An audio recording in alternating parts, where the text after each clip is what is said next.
At just 22 years old, Darius Cole, a young black man from Detroit, was sentenced to life in prison for a crime he didn't commit, based solely on the shaky testimony of one witness. No fingerprints, no DNA, no motive, just one lie. And it stole a decade of his life. In prison, Darius didn't break.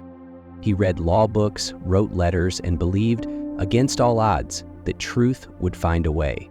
10 years later, a nonprofit took up his case.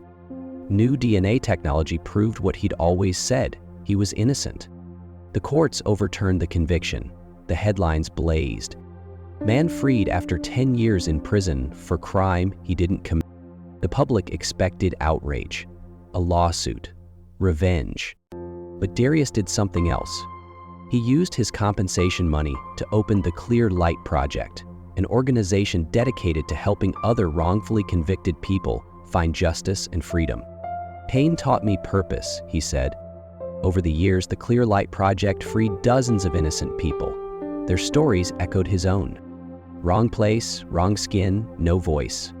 Then, one day, the unexpected happened. A familiar name crossed his desk. Ethan Briggs, the same man who had falsely testified against him a decade ago. Now Ethan was in jail himself, accused of a crime he claimed he didn't commit. He was broke, alone, and desperate for help. Darius stared at the file for a long time.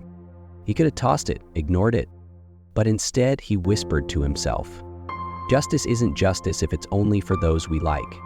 He took the case. Months later, Ethan was cleared, this time truly innocent. He stood outside the courthouse in tears and asked, "Why did you help me after everything I did?" Darius looked him in the eye and said, "Because someone has to break the cycle, and I refuse to let hate write the ending of my story." Forgiveness didn't erase the past, but it built a future far brighter than vengeance ever could.